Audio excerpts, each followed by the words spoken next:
Hi everybody. आइए continue करते हैं बिस्मिल्लाह खां यानी कि नौबत खाने में इबादत का rest of the portion. Last day हम लोगों ने 2 पेजेस कंप्लीट किए थे और आगे बढ़ते हैं। बिस्मिल्लाह खां और शहनाई के साथ एक मुस्लिम पर्व, एक मुस्लिम फेस्टिवल का नाम भी जुड़ा हुआ है और वह है मुहर्रम। मुहर्रम से भी काफ़ी फेमस है बिस्मिल्लाह खां, या बिस्मिल्लाह खां की वजह से मुहर्रम फेमस है, जो भी कह लीजिए। मुहर्रम का महीना वह होता है जिसमें शिया मुसलमान, शिया और सुन्नी दो मुसलमान की प्रजातियां हैं, जातियां हैं, आप जानते होंगे। तो जो शिया मुसलमान होते हैं हज़रत इमाम हुसैन और उनके कुछ पीढ़ी के लोग, उनके वंशज के लोग, उन लोगों ने एक बहुत बड़ा बलिदान दिया था अपने धर्म की रक्षा के लिए, अपने जान की बाजी लगाई थी, जान को न्यौछावर कर दिया था। उनके प्रति आज़ादारी यानी शोक मनाया जाता है मुहर्रम के दिन। शिया मुसलमान जो होते हैं अपनी बॉडी को कष्ट देते हैं, अपनी बॉडी को तकलीफ़ देते हैं, थोड़ा थोड़ा क्या बहुत ज़्यादा। पूरे 10 दिनों का शोक होता है, उपास करके, और न जाने और भी कई तरह के रिचुअल राइट्स होते हैं, उसको करके वो लोग अपनी आज़ादारी दिखलाते हैं। पूरे 10 दिनों का शोक होता है। वे बताते हैं कि उनके ख़ानदान का कोई, बिस्मिल्लाह खां जी बताते हैं कि उनके ख़ानदान का कोई भी व्यक्ति मुहर्रम के दिन में ना तो कोई शहनाई बजाता है, उनके मामू जान या उनके नाना या उनके पिताजी की तरफ का कोई भी, ना किसी भी संगीत के कार्यक्रम में हिस्सा लेता है, शिरकत ही करता है। शिरकत मतलब हिस्सा लेना। 8वीं तारीख उनके लिए ख़ास महत्व की है। इस दिन खान साहब खड़े होकर शहनाई बजाते हैं। वह दाल मंडी जो इलाका है बनारस का, दाल मंडी में फ़ातिमा के करीब, फ़ातिमा एक जगह है, वहाँ भी दाल मंडी भी और फ़ातिमा भी दोनों ही एक जगह है। फ़ातिमान के करीब 8 किलोमीटर की दूरी तक बिस्मिल्लाह खां जी रोते हुए जाते हैं, शहनाई बजाते हुए और रोते हुए। याद रहे, ये संगीत का हिस्सा नहीं है, ये कोई फंक्शन नहीं चल रहा है, मंगल काम नहीं हो रहा है। इस दिन शोक दिखलाते हैं वो। गीत मतलब शहनाई बजाते हुए, पैदल पैदल चलते हुए, रोते रोते दाल मंडी से लेके फ़ातिमा। इस दिन कोई राग नहीं बजता, राग रागिनियों की अदायगी का निषेध है इस दिन, ठीक है ना। अच्छा, दाल मंडी से फ़ातिमा नहीं जाते हैं, सॉरी, दाल मंडी में फ़ातिमा है और फ़ातिमा के करीब 8 किलोमीटर की दूरी पैदल चलते हैं। कहाँ जाते हैं ये उन्होंने बताया नहीं है। और उस दिन अदायगी निषेध है, मतलब म्यूज़िक नहीं, मतलब म्यूज़िक नहीं बजाना है, कोई मंगल ध्वनि के लिए म्यूज़िक नहीं बजाना है। उनकी आंखें इमाम हुसैन और उनके परिवार, इमाम हुसैन की बात मैंने कहा ना, जिन्होंने अपने प्राणों का बलिदान दिया था धर्म की रक्षा के लिए, इस्लाम धर्म। तो इमाम हुसैन और उसके परिवार के लोगों की शहादत में नम रहती है उनकी आंखें। अज़ादारी होती है उस दिन। अज़ादारी मतलब भाई अजान लोग करते हैं, नमाज़ पढ़ते हैं, हज़ारों आंखें नम होती हैं। 1000 बरस की परंपरा पुनर्जीवित हो जाती है। परंपरा यानी कि उनकी ट्रेडिशन जो होती है फिर से उस दिन ज़िंदा हो जाती है। मुहर्रम संपन्न होता है। एक बड़े कलाकार का सहज मानवीय रूप, इतना सीधा साधा इंसानियत वाला रूप इतने बड़े कलाकार का देखकर आसानी से दिख जाता है उस दिन। मुहर्रम के इस गमगीन माहौल में, गमगीन यानी कि काफ़ी उदासी के माहौल में, कभी कभी सुकून के क्षणों में वो अपनी जवानी के दिनों को भी याद करते हैं। उनसे जब पूछा जाता है तो अपने जुनून को याद करते करते अपने अब्बा जान या अपने उस्ताद को कम याद करते हैं। जब भी उनसे जवानी के बारे में पूछा जाता है तो अपने अब्बू जान के बारे में या अपने उस्ताद के बारे में कम बातें उनको याद आती हैं। लेकिन बनारस में एक जगह है पक्का महल। तो पक्का महल में एक हलवाई बैठती थी, हलवाइन, वो लेडी थी, उसका नाम था कुलसुम। उसके बारे में बिस्मिल्लाह खां साहब ज़्यादा याद करते हैं, मतलब बहुत ही रसिया मिजाज के थे। तो कुलसुम हलवाइन की कचौड़ी उनको याद आ जाती थी और मुस्कुरा कर कहते थे कि वाह क्या कचौड़ी बनाती थी कुलसुम।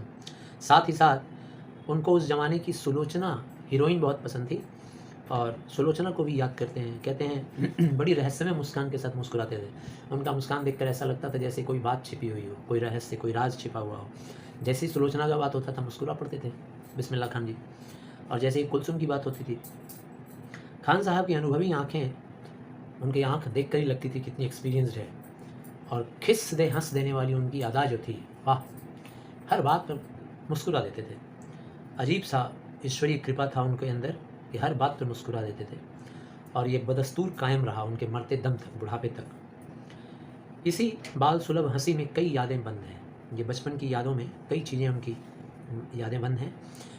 वे जब उनका जिक्र करते हैं तब फिर उनकी अस्वाभाविक सी, नैसर्गिक आनंद मतलब अस्वाभाविक आनंद, स्वाभाविक आनंद नहीं है, अस्वाभाविक है, उनकी आंखें चमक उठती थी जब जब पुरानी बातों को याद करते हैं। अमीरुद्दीन 4 साल का रहा होगा तब, 4 साल की उम्र की बात को दोहरा रहे हैं। कह रहे हैं कि छुप करके मैं नाना को शहनाई बजाते हुए सुनता था और जब नाना जी शहनाई बजा कर उठते थे, इधर उधर कहीं चले जाते थे, तो मैं दौड़ कर जाकर उनके तमाम शहनाइयों में वो वाली शहनाई ढूंढने लगता था जो नानू जान लेकर बजाते थे, क्योंकि मैं ढूंढता था कि आखिर वो कौन सी शहनाई है जिसको नाना जान इतना मीठा सुर निकालते हैं। 4 साल की उम्र में ये बात याद आती थी उनको। जब मामू अली बख्श खान शहनाई बजाते हुए सम पर आए तो वह धड़ से एक पत्थर ज़मीन पर मारता था।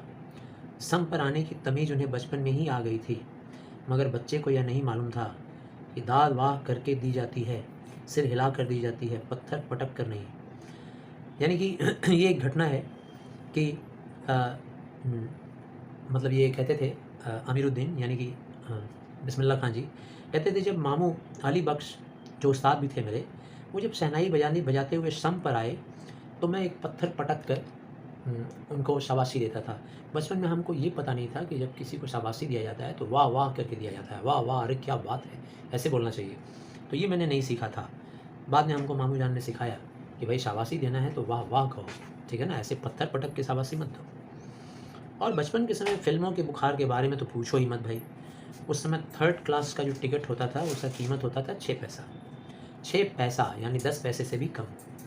अब अमीरुद्दीन 2 पैसे मामू से ले लेते थे, 2 पैसे मौसी से, 2 पैसे नानी से ले लेते थे। फिर घंटा तक लाइन लगा कर, और वो जो उनकी फेवरेट हीरोइन थी ना सुलोचना, जैसे ही सुलोचना का पिक्चर आता था घंटे तक लाइन लगा कर और उसके बाद वो टिकट खरीदते थे और सिनेमा देखने चले जाते थे। इधर अमीरुद्दीन अपनी कमाई लेकर चला।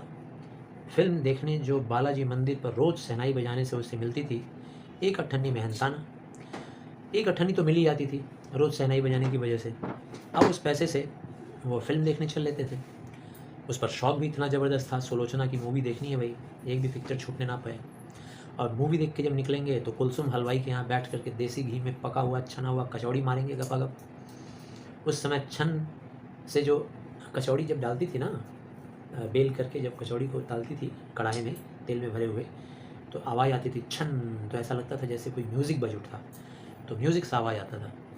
आरोह और अवरोह, आरोह अवरोह उसी छन से म्यूज़िक में महसूस हो जाता था। भाई म्यूजिशियन आदमी है तो आरोह अवरोह हर जगह नज़र आएगा, चलती हवा में भी आरोह और अवरोह नज़र आएगा। आरोह क्या होता है, तो तुम लोग जो म्यूज़िक सीखते होंगे या सुने होंगे जानते होंगे, 7 सरगम होते हैं भाई, तो सा रे गा मा पा धा नी, ये क्या हो गए, आरोह हो गए। और फिर उल्टा आएंगे, सा नी धा पा मा गा रे सा, तो ये हो गया अवरोह। तो आरोह और अवरोह हर जगह उनको नज़र आ जाता था। कोई खूबसूरत स्त्री चल रही है, पायल की झमझम बज रही है, उसमें भी आरोह अवरोह, पानी की कलकल में आरोह अवरोह। कितनों ने ऐसी कचौड़ी खाई होगी, सोचो, बैठेंगे कचौड़ी खाने और याद करेंगे म्यूज़िक को। अपने खान साहब रियाजी और स्वादी दोनों थे। रियाज़ करने वाले, प्रैक्टिस करने वाले तो थे ही म्यूज़िक को, साथ ही साथ चटोरी भी थे एक नंबर के। जीभ उनकी बहुत लंबी थी, स्वाद वाले इंसान थे। इस बात में कोई शक नहीं कि दादा की मीठी शहनाई उनके हाथ लग चुकी थी। अब इस बात में कोई शक नहीं कि जो नाना की छोटी सी उम्र में वो शहनाई ढूंढते थे ना कि मीठी सुर बजाने वाली शहनाई कहाँ गई, वो अब इनके हाथ लग गई थी। काशी में संगीत आयोजन की एक प्राचीन परंपरा है। यह आयोजन पिछले कई वर्षों से संकट मोचन मंदिर में होता आया है। काशी में संकट मोचन यानी हनुमान जी का एक मंदिर है संकट मोचन, वहाँ पर ये होता आया है। यह मंदिर शहर के दक्षिण में लंका पर स्थित है। बनारस में ही लंका है, वो श्रीलंका वाला लंका मत सोच लीजिएगा, तो लंका पर स्थित है। हनुमान जयंती के अवसर पर यहाँ 5 दिनों तक शास्त्रीय यानी क्लासिकल और उप शास्त्रीय यानी सब क्लासिकल गाना बजाना का एक सभा होता है, मीटिंग होती है। दूर दूर से लोग आते हैं गाने वाले, बिहार से, यूपी से, राजस्थान से, पंजाब से, सब लोग उसमें हिस्सा लेने आते हैं। बिस्मिल्लाह खां की श्रद्धा काशी विश्वनाथ जी के प्रति भी अपार है। अच्छा, इस सभा में तो बिस्मिल्लाह खां हिस्सा लेते ही हैं, पक्का है। अब हमें ये बताना चाह रहे हैं यतीन्द्र मिश्रा जी कि बिस्मिल्लाह खां को सिर्फ इस्लाम धर्म से ही एक टच नहीं था, उसके प्रति ही आकर्षण या भक्ति नहीं थी, हिंदू धर्म के प्रति भी था। अब जैसे वो जहाँ कहीं भी जाते थे प्रोग्राम करने के लिए, तो जिस दिशा में विश्वनाथ जी का मंदिर था, शंकर जी का, बनारस में विश्वनाथ मंदिर, उस दिशा में वो अपनी शहनाई को घुमा देते थे। इमेजिन करो इंग्लैंड गए हैं, अब उनको पता है कि पूरब की दिशा में वो मंदिर है, कौन सी, काशी विश्वनाथ की, तो उस तरफ अपने शहनाई का जो सामने कप होता है वो घुमा देते थे, थोड़ी देर तक उस तरफ बजाते थे। ये उनका सैल्यूट होता है, ये उनकी प्रणामी है, ये उनकी भक्ति है। और थोड़ी देर बजाकर उसके बाद फिर बजाते थे रीढ़ के माध्यम से।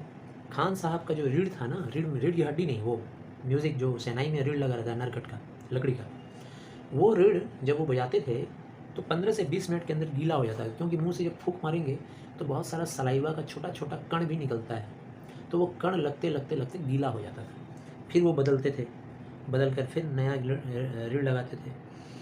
अक्सर कहते हैं क्या करें मियाँ, जब उनसे पूछा जाता था इंटरव्यू में तो कहते थे क्या करें भाई, ये काशी छोड़कर कहाँ जाएं, गंगा मैया यहाँ है, बाबा भोलेनाथ यहाँ हैं, हनुमान जी का मंदिर यहीं पर है, हमारे ख़ानदान की कई पुश्तों ने शहनाई बजाई है यहीं, मेरे नाना जी यहीं, बालाजी का मंदिर यहीं पे है। अब हम क्या करें, मरते दम तक ये शहनाई छूटेगी, ना तो ये शहनाई छूटेगी मरते दम तक, ना तो काशी छूटेगी। जिस ज़मीन ने हमें तालीम दी है, शिक्षा दी है, जहाँ हमने अदब और लिहाज सीखा है, वो और कहाँ मिलेगी भाई। शहनाई और काशी से बढ़कर कोई जन्नत नहीं है इस धरती पर हमारे लिए। देखो ये बात पूरा इन्वर्टेड कॉमा में लिखा हुआ है, ऐसा वो कहते थे। काशी संस्कृत की पाठशाला है, शास्त्रों में आनंद कानन है। ये पैराग्राफ काफ़ी बड़ा हो जाएगा तो मैं यहीं पे रोकता हूँ, फिर नेक्स्ट थर्ड पार्ट में बना दूंगा।